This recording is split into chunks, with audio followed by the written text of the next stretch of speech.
Yeah. Can everybody hear me? Kann mich jeder verstehen? All right, that's really, really cool. It's a pleasure to be here at UX-DAY. It's my first UX-DAY. Maybe I just give you a little rundown about my person. My name is David Samuel Drayton. I'm a German-American boy living in Mannheim. I speak Deutsch as well. I'm 40 years old, married, got 2 kids, and I'm an animator as well as an UX designer. The last 20 years I've focused a lot on animation, especially in terms of user experience and animation combined, and there, especially in software development. I've worked in a company some of you may know is called Maxon Computer. Anybody ever heard of Maxon Computer? I see 2 people raising their arms. That's not enough. It's okay though. Don't fear. Maxon Computer is the creators of Cinema 4D, a 3D application, and BodyPaint 3D for creating nice 3D graphics. But this is not the topic for today. We're going to talk about animation and what animation is for and why it's so important to use animations in your user experience day-to-day business. I'm going to leave this right there for you to read. I've read it multiple times in preparation for my presentation today. I don't have to read it for you. But the purpose of animation is not solely for the purpose of animation or just because you can do it. There's so much more and so much more depth in animation that you can utilize in your project, even though if you're not experienced. It's important to bring more depth into your experiences for your users. It's good to use it as some usability enhancements. We're going to see this later on. And of course, it brings joy. Who don't want joy in their application, right? Nobody wants a boring, dull application. But the most important thing about this, we're going to start through why animation, why you should do it. Any expectations? Why you want to use animations in your projects? It's funny, that's true. Who was it? I can see you. Yeah, funny. Who else? What? I didn't hear you. Focus. Yeah, focus is good. Focus is very good. But animation is a visual language. What does it mean? If we have animations in our projects, we don't have to explain it using text or spoken word. We can help the user, as the animation you can see on the right, on how things work, where windows go, where they come from, how they appear, and how they disappear. We can use that language as a part of, in conjunction with time. That's what animation is. It utilizes time.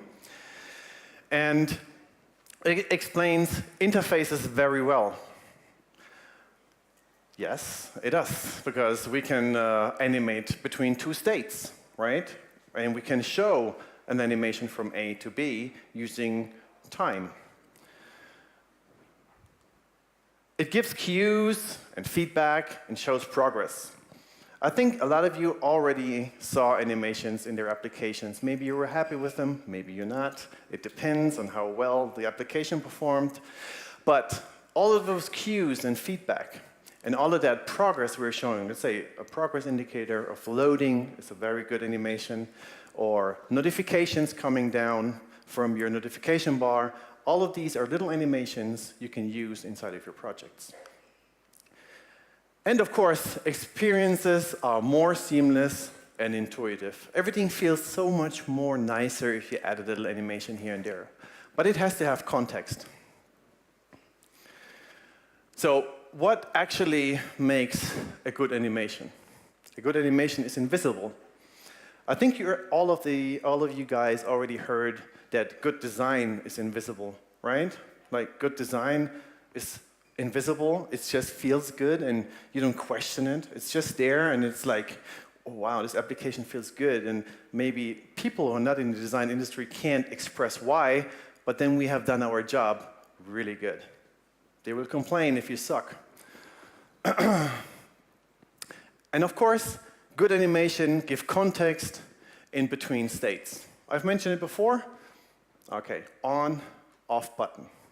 So you can like immediately switch and the user just like, whoa, what was this? Or you can add a little piece of time and a little tween in between those states just to give an impression of you switched it on. Nothing in the physical world moves instantly. Maybe if you're in a holodeck or something possible, I don't know. But in real life, everything needs time. Oh, there are some principles of animation, but this is another topic. Good animation is emotive. Yes, it is. Trust me. It's delightful. It amuses you. Whenever you see that little button jump of joy, or if you had a $5 billion transaction and that little check mark says, you're good, it's safe, you wired that money, everything is okay. It gives joy, makes you feel good, right? Without that, you know what I mean. It's humorous. A lot of kid applications, if you look at kid programs or applications, they play a lot, they're very playful. They give a lot of value to your application itself. Remember or imagine you have a beautifully illustrated application, but it's not moving. It's like a robot, like moving like this, and you're like, all right, beautiful animation, beautiful illustration, but not so smooth, not well executed. It informs you. What could be a good way for information to show animations? Anyone? Notifications. Oh my God, notifications, of course, you see them every day. Your WhatsApp, Android, now iOS has them too. They're going to be there, they're going to inform you, or your clock, it will alert you, it will pop up. Everything of these elements, or all of these elements, should and must be animated. That makes good animations. Good animation has character. I'm going to talk about this later on in the talk. It adds personality, but it's based on context.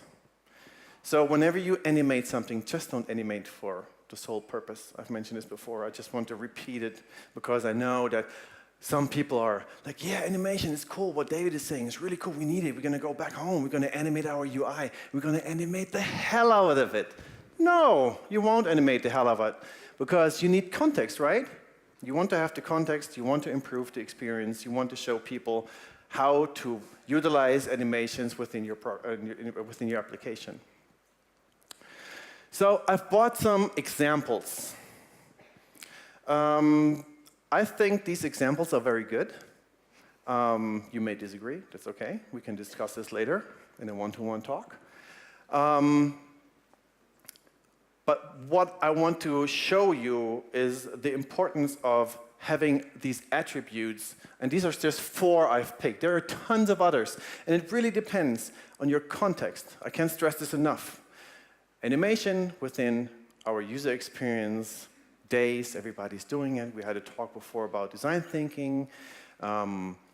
If you, like me, I worked at SAP some time ago. If you don't have context, animation is a very, very thing to say.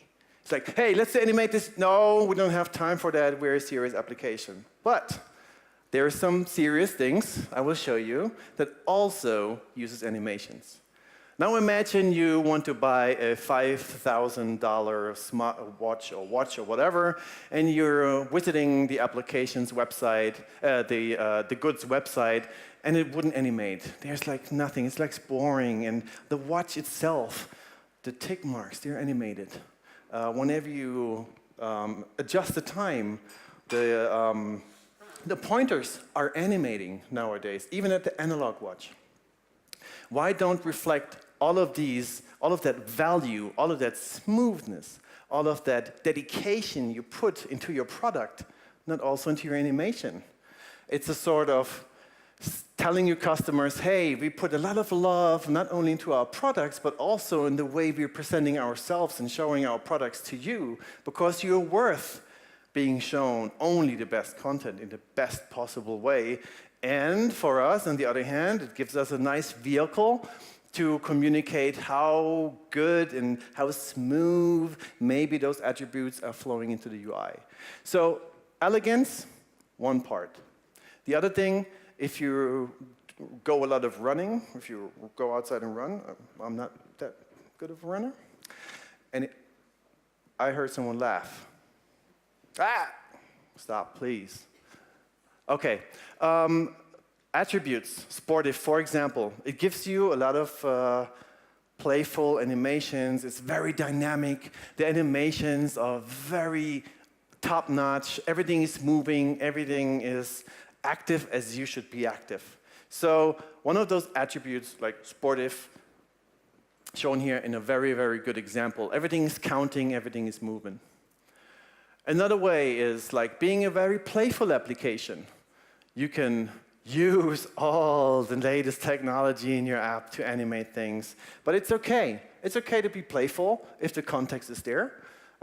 If that's the sole purpose of having just a cool app, well, so be it. Do the playful stuff. Put everything you want, all your knowledge, all your animation skills, put everything in there, all the latest technologies. It's fine, because the context is having some information presented playfully. The last one, and this is my reference to a company I've worked for, not this application, just an example. It's the serious thing. I've mentioned it before. Think about you have to build trust. You have to put your credit card inside of an application, like a wallet app, or you want to wire a lot of money. Everything at the touch of a button. Nowadays, it's easy to waste a lot of cash or to lose a lot of money digitally, and you want to build trust. But even there, animations can help you to find nice transitions from A to B, showing values, showing overviews, and all of that is very helpful to build trust as well. And let me tell you why. When you click on one of those elements, it's not solely a hard transition and you don't know where you are. It gives you also orientation. It gives you focus. It leads your eye to the next step. It's like in a good movie. A transition from scene to scene is not just like a hard cut. It's like Han Solo swiping his laser sword. Cut! It's like, I love you. And you're like, whoa, where's the context? You get lost, right? The same is if you're doing animations for applications. I can hardly see. If you do animations for applications, then you want to stay in that context. You want to lead the people from A to B. What you do, you choreograph. Choreograph. Can someone help me? Thank you. Can you say it louder? Yeah, that sounds much better than I do. Really cool. Let's keep going. I mentioned it before. Animation also improves usability. This is a very, very cool guy. His name is Pablo Stanley. He's working, I think it was it Slack? I don't know. I think it was Slack. And he written a very nice information about animations and what is good and what is great. Can you see the difference? And can you tell me why is there a difference? Like, don't look at me. Excuse me? Yes, it's elastic. That's true. Absolutely. Anything else? Yeah, in the back. Excuse me? It's more visible? Yes, it is. Or invisible. Invisible. In a certain extent. There was another one right there. Yeah, smooth transitions. Everything you said is right. But one thing, again, I can't stress it enough. I said it before. I said it multiple times. You will hear it even further. Is context. On the left side, if you click one of those cards, you're being pulled out of context, right? You click it, and it comes from somewhere. There's no choreography. Everything just happens instantly. It's coming from the bottom, and you don't know, is this the card I've clicked? There's no confirmation.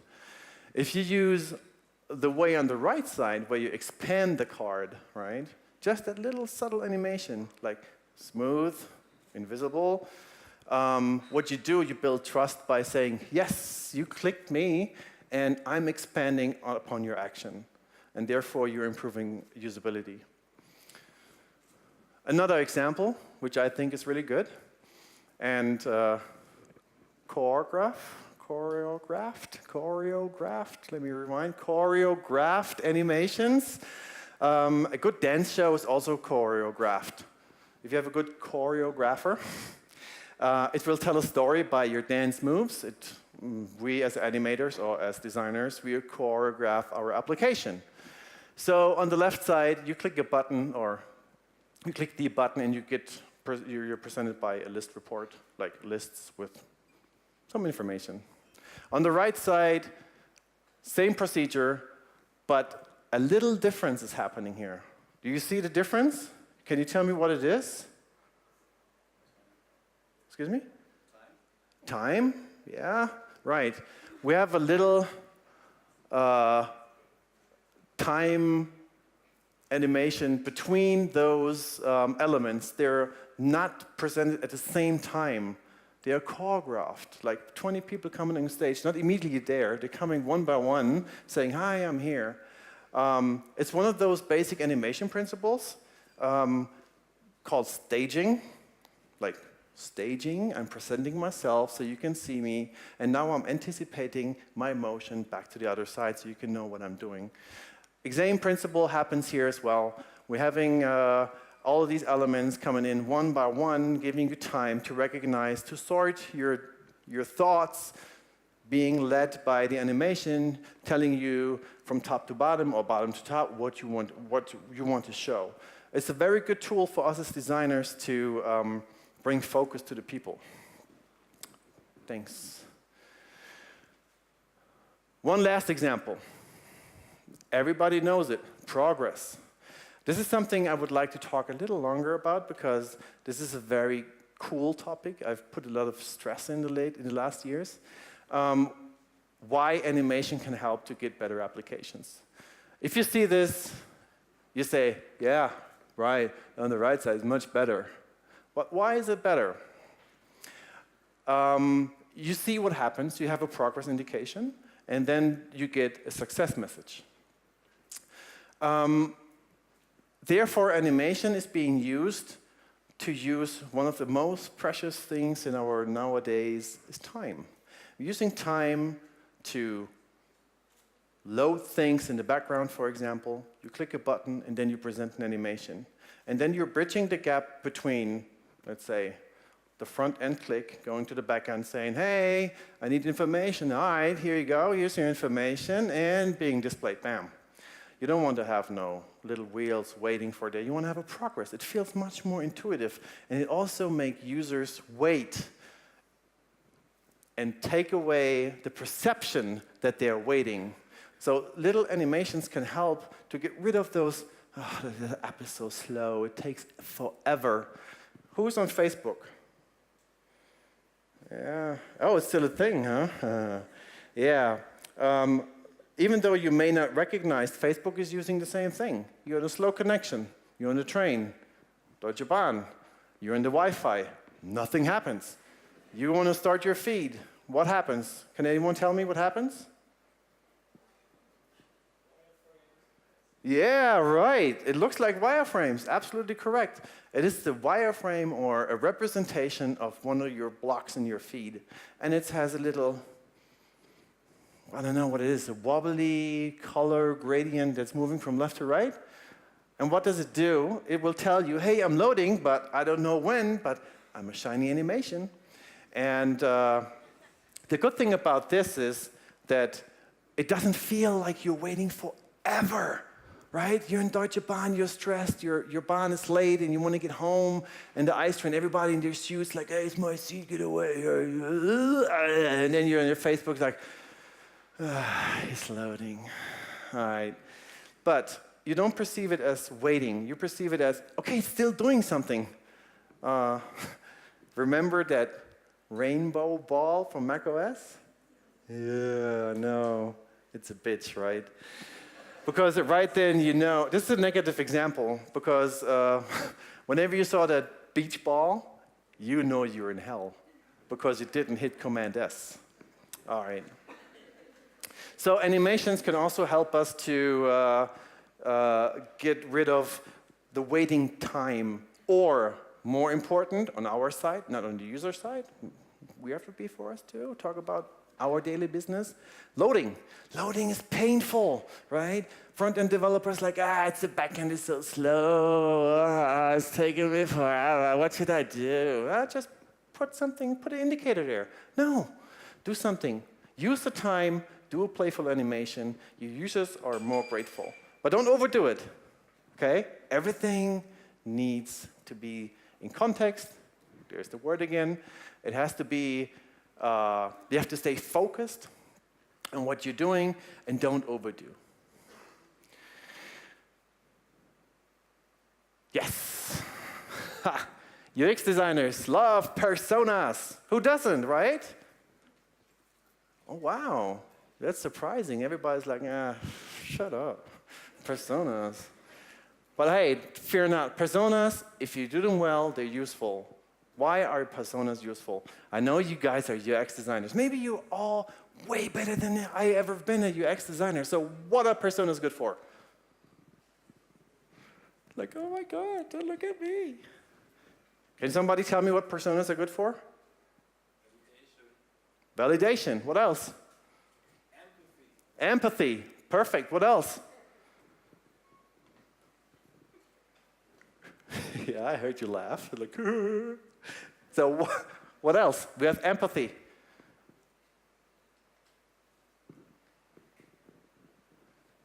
The pain point of the user, maybe? Yeah? Okay. I found funny thing when I was Googling for my presentation. I found a persona generator. It was funny. Like, oh, we have a meeting in 5 minutes. Like, yeah, I'm 25, married, 2 kids, you know. My pain point is, ha ha ha. No, I want to include animations and give your animations a persona. Why? We all know that personas are good for empathy. They're also very good to clearly communicate the motion. All right, let me give you an example. Oh.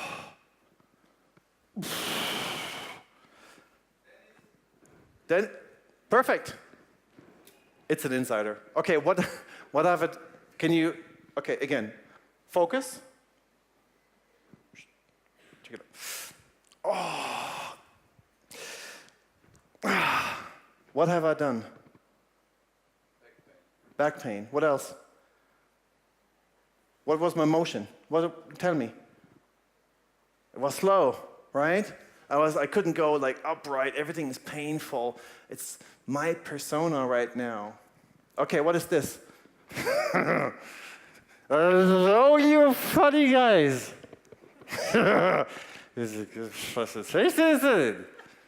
What is this? Huh? It's not too much coffee. It's a tip. It's not too much coffee. What is it? Drunk! Oh my God! Oh, I know you're not drinking. Maybe you're getting high, huh? Okay, it's about clearly communicating the motion. If you have a persona for your motion design, for the choreography, it can help you to express and communicate that within your application.